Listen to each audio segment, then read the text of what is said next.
मित्रांनो, एका गावामध्ये एका वेड्या माणसाला गावकरी आणि सरपंच दगड मारून माणसाला गावातून हाकलून देत होते. तेव्हा तोच माणूस जेव्हा मेजर साहेबांना मिठी मारली, तेव्हा सरपंच आणि गावकरी केवळ पाहतच राहिले. पुढे जेव्हा मेजर साहेबांनी त्या वेड्या माणसाबाबतची खरी गोष्ट सांगितली, तेव्हा संपूर्ण गाव रडू लागला. अपमानाचा बदला कसा सन्मानाने पूर्ण झाला ते नक्की पहा. 26 जानेवारीचा दिवस होता. नागपूर शहराच्या वेशीवर असलेल्या एका गजबजलेल्या गावात सकाळपासून उत्साहाचं वातावरण होतं. गावात अण्णा हॉटेल नावाचं हॉटेल होतं. अण्णा खूप श्रीमंत होते. त्यांचं हॉटेल नेहमी ग्राहकांनी भरलेलं असायचं. पण अण्णा स्वभाव तर त्यांच्या संपत्तीच्या अगदी उलट होता. खूपच कडक आणि गर्विष्ठ. त्यांच्या हॉटेलच्या बाहेर गरमागरम समोसे तळत होते. वाफळलेल्या समोश्यांचा सुगंध सगळीकडे पसरलेला होता. तिथल्या जवळ एक वेडा समजला जाणारा माणूस फाटके कपडे घालून बसलेला होता. भुकेने खूपच त्रासलेला तो माणूस कढईतून बाहेर पडलेल्या एका समोशाकडे बघत होता. तो समोसा चुकून खाली पडला होता. तो माणूस तो समोसा उचलायला हात पुढे करायचाच. तेव्हाच अण्णांचं लक्ष गेलं आणि मोठ्याने ओरडले, "अरे भिकाऱ्या, हट इथून. तुझ्यामुळे माझ्या हॉटेलात येणारे ग्राहक दूर पळून जायला लागले आहे तुझा अवतार पाहून." अण्णांचा पाराच झडला होता. त्या वेड्या माणसाची तिथे उपस्थिती नको होती. तसंच दुरून वंदे मातरम आणि भारत माता की जयच्या घोषणा ऐकू येत होत्या. शाळेतील मुलांची प्रभात फेरी ढोल ताशांच्या गजरात हॉटेलच्या समोरून जात होती. मुलांच्या हातात तिरंगा आणि त्यांच्या चेहऱ्यावर एक वेगळीच चमक होती. तो वेडा माणूस होता जो क्षणभरापूर्वी समोशासाठी हात पुढे करत होता, पण अचानक तो ताट उभे राहिला. तो भुकेलेला होता, तरी समोसा विसरला आणि अत्यंत शिस्तीत आपला हात कपाळाला लावून त्या प्रभात फेरीला पाहत होता. तिरंग्याला सॅल्यूट करताना त्याच्या डोळ्यात काहीतरी वेगळी निष्ठा दिसत होती. पण हे सगळं पाहुणे अण्णांचा राग शांत झाला नाही. ते पुन्हा जोराने ओरडले, "तुला सांगितलं ना रे, इथून जा म्हणून." असं म्हणून अण्णांनी बाजूला पडलेली एक जाड काठी उचलली आणि त्या माणसाच्या पायावर जोरात मारली. काठीचा आवाज झाला आणि त्या माणसाच्या चेहऱ्यावर वेदनेची एक लकीर उमटली. पाय त्याचा लटपटला. पण आश्चर्य म्हणजे त्याचा हात खाली उतरला नाही. अंगात कळ येत असतानाही तो तसाच ताठ उभा राहून सलामी देत राहिला. त्याच्या डोक्यावर आधीच खूप मोठ्या जखमा झालेल्या होत्या. तरी त्याला ना तो समोसा महत्त्वाचा होता, ना ती तिखटपणा. खरं महत्त्व तर तो लाल झेंड्याला होतं जे समोरून जात होतं. शाळेतील मुलांच्या आयोजित सकाळच्या फेरफटक्याने त्या वेड्याला न पाहता पुढे चालत गेलं. पण तो वेडा अजूनही तसाच तिथे उभा होता. तसंच असं असताना ट्रॅक्टरचा आवाज आला आणि काही पोलीस धावत येऊन म्हणाले, "चला, चला बाजूला हटा. रस्ता मोकळा करा." त्यांनी त्या माणसाला पाहिलं आणि म्हणाले, "अरे वेडा, तूही आजूबाजूला हट." असं म्हणाले. थोड्या वेळाने मोठा सैनिकांचा काफिला तिथून जाणार होता. शहरातील सैनिक छावणीचा मोठा मेजरही थेट येणार होता. शिस्तीने मागाने मागे हट. अण्णा हॉटेलवाले देखील घाईघाईने बाजूला झाले. पण तो वेडा माणूस जागचा काही हलला नाही. त्याच्या पायातून अजूनही काठीच्या माराचा त्रास होत होता. मात्र त्याचं लक्ष त्या वेदनेकडे नव्हतं. काही वेळात लांबून बुटांचा आवाज येऊ लागला. टप टप टप. लष्करी शिस्तीत येणाऱ्या सैनिकांची रॅली पाहून सगळ्यांच्या अंगावर थरकाप उडाला. सगळ्यात पुढे एक जीप होती. त्यावर तिरंगा फडकवत मेजर साहेब बसले होते. रॅलीत जवळ येताच पोलीस घाईघाईने गडबड करू लागले. त्या वेड्या माणसाला उडून बाजूला करण्यासाठी प्रयत्न करत होते. "अरे वेड्या, ऐक ना, काय मारत आहेस? का मारत आहेस इथे?" मेजर साहेब बघतील तर रागवतील. पण जसं मेजर साहेबांची त्यांची जीप जी हॉटेलच्या समोर आली, तो वेडा माणूस पायात वेदना असूनही अजून जास्त जोमाने ताठपणे उभा राहिला आणि त्याने पुन्हा एकदा आपल्या हाताने कपाळाला हात लावून कडक सलाम केला. पोटात अन्नाचा एक तुकडाही नव्हता. शरीर खूप थकलं होतं, पण सलामी देणारा हात मात्र थरथरत नव्हता. मेजर साहेबांची नजर त्या फाटलेल्या कपड्यांमध्ये असलेल्या सलामी देणाऱ्या माणसावर पडली. तेव्हा मेजर साहेबांनी अचानक ड्रायव्हरला इशारा केला, "गाडी थांबवा." रॅली थांबली. रॅली थांबली. सगळीकडे शांतता पसरली. पोलीस घाबरले आणि अण्णा हॉटेलवाल्याचा तर थरकापच उडाला. आता मेजर साहेब ओरडणार होते, पण जे काही घडलं ते पाहून कोणाच्याही डोळ्यावर विश्वास बसणार नव्हता. गावचे सरपंच साहेब मोठ्या गंभीरपणे उभे होते. त्यांना त्या गावकऱ्याचा हा वेडा माणूस आज पहिल्यांदाच गावात दिसला होता. त्यामुळे सरपंच आणि इतर गावकऱ्यांना तो फक्त एक भिकारी किंवा त्रासदायक माणूस वाटत होता. "अहो हवालदार साहेब, हा घाणेरडा माणूस कुठून आलाय? बाहेर काढा याला." असं साहेबांच्या समोर गावाचं नाव घेतलं. साहेबांच्या समोर गावचं नाव घालत सरपंच तिरस्काराने पुटपुटला. मेजर साहेबांची जीप थांबली. मेजर खाली उतरले. त्यांच्या चेहऱ्यावरचे हावभाव गंभीर होते. ते कोणाकडे न पाहता थेट त्या वेड्या माणसाच्या दिशेने चालू लागले. सरपंच साहेब थोडे थक्क झाले. त्यांना वाटलं मेजर साहेब त्यांच्याकडे येत आहेत. पण मेजर साहेब सरपंचांना बाजूला करून त्या वेड्या माणसाजवळ जाऊन उभे राहिले. आता सगळं गावच थांबलं आणि पाहू लागले.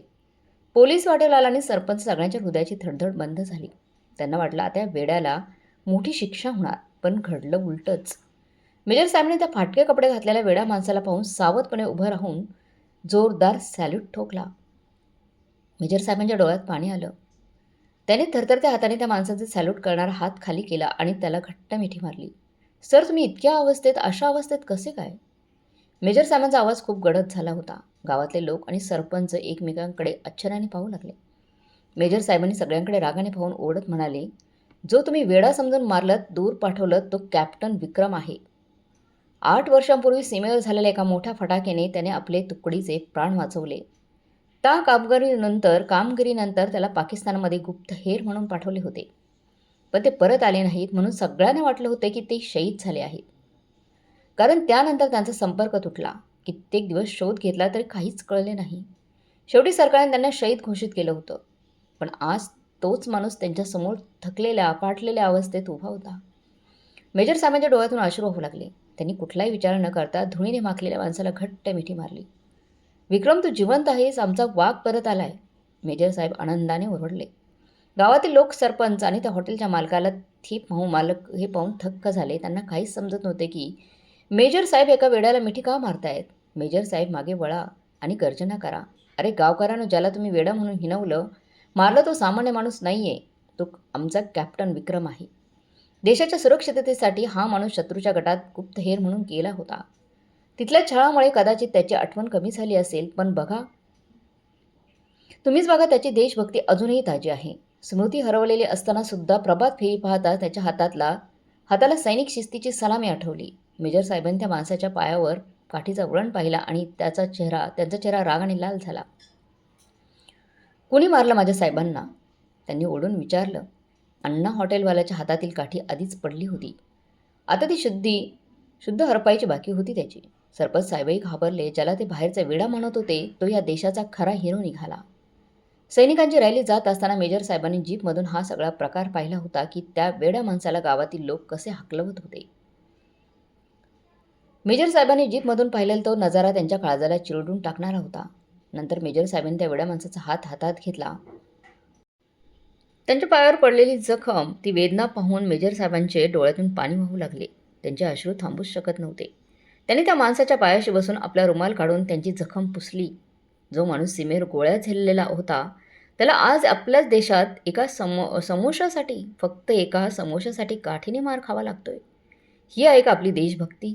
मेजर साहेबांनी गावकऱ्यांकडे पाहून विचारलं. तेव्हाच तो माणूस हसला आणि मेजर साहेबांच्या खांद्यावर हात ठेवून म्हणाला, साहेब, गोळी लागल्यावर तितकं दुखलं नव्हतं जितकं आज या काठीच्या माराने दुखलंय. त्याच्या एका वाक्याने संपूर्ण गावात शांती पसरली. अण्णा हॉटेलवाल्याच्या डोळ्यातून अश्रू ओघळले. पश्चातापाच्या अश्रूंनी डोळे त्याचे भरून आले आणि सरपंचांना समजले की ज्याला ते वेडा म्हणत होते, तो या मातीचा खराच सुपुत्र होता. मेजर साहेबांनी लगेच आपल्या सैनिकांना आदेश दिला, कॅप्टन साहेबांना आदराने गाडीत बसवा. आज या गावाला नाही तर संपूर्ण देशाला यांचा अभिमान वाटायला हवा. निघताना मेजर साहेबांनी हॉटेलवाल्याकडे आणि सरपंचाकडे एक कटाक्ष टाकून म्हणाले, श्रीमंती पैशाने येते अण्णा, पण लायकी कमवायला ना कॅप्टन विक्रम व्हावं लागतं. आज तुम्ही एका सैनिकाचा नाही तर या देशाच्या सन्मानाचा अपमान केला आहे. कॅप्टन विक्रमला त्यांच्या जीपमध्ये बसवलं. जीप सुरू झाली आणि कॅप्टन विक्रमनी थरथरत्या हातांनी गावाला सलामी दिली. गावकऱ्यांच्या डोळ्यात पाणी आलं होतं. तर अण्णा हॉटेलवाला मात्र आपल्या हातातील ती काठी बघून आयुष्यभर पश्चाताप करत तिथेच बसून राहिला. मेजर साहेबांनी कॅप्टन विक्रमला ताबडतोब लष्करी रुग्णालयात दाखल केलं. त्यांच्या डोक्याला झालेला जुनी जखम आणि अनेक वर्षांचा मानसिक ताण यामुळे त्यांची स्मृती थोडीशी गमावलेली होती. पण तज्ज्ञ डॉक्टरांच्या उपचारांनी आणि मेजर साहेबांच्या सोबतीने हळूहळू चमत्कार झाला. एके दिवशी सकाळी कॅप्टन विक्रम यांनी डोळे उघडले आणि समोरच्या तिरंगाकडे बघत म्हणाले, जय हिंद. जय हिंद. त्यांची आठवण परत आली होती. काही महिन्यांनी कॅप्टन विक्रम पुन्हा त्याच गावात परतले. पण यावेळी त्यांच्या अंगावर फाटके कपडे नव्हते, तर लष्करी गणवेश होता.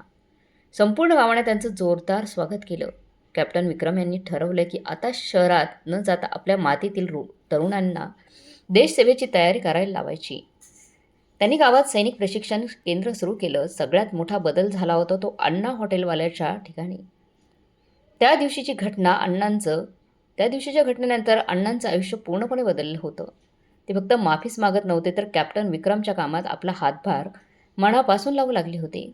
अण्णांनी आपल्या हॉटेलच्या कमाईतील मोठा भाग आता प्रशिक्षण केंद्रासाठी द्यायला सुरुवात केली. एवढंच नाही तर प्रशिक्षणासाठी येणाऱ्या प्रत्येक मुलाच्या राहण्याची आणि चांगल्या जेवणाची जबाबदारी अण्णांनी स्वतःहून उचलली.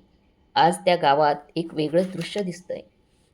जिथे अण्णांनी कॅप्टनला मिठी मारली होती, तिथे आता रोज सकाळी शेकडो तरुण मुलं भारत मातेच्या जय घोषात धावण्याचा सराव करतात. कॅप्टन विक्रम मुलांना शिस्त आणि देशभक्ती शिकवत आहेत. देशभक्ती शिकवतात. मग अण्णा हॉटेलवाला मोठ्या अभिमानाने या भावी सैनिकांना जेवण वाढतो, समोसे देतो. तर मित्रांनो, आपल्याला या गोष्टीतून असं शिकायला मिळतं की माणूस कितीही चुकला तरी त्याला सुधारण्याची संधी नक्कीच मिळते. महत्त्वाचं म्हणजे आपण आपल्या रक्षकांचा सन्मान करणं शिकायला हवं. मित्रांनो, तुम्हाला काय वाटते आणि कॅप्टन विक्रम आणि अण्णांमध्ये झालेला बदल याबद्दल तुमचं काय मत आहे कमेंट बॉक्समध्ये नक्की कळवा. आणि आजची ही वेगळी कथा आवडली असेल तर चॅनलला नक्कीच सबस्क्राईब करा. भेटूया पुढच्या कथेमध्ये. तोपर्यंत धन्यवाद.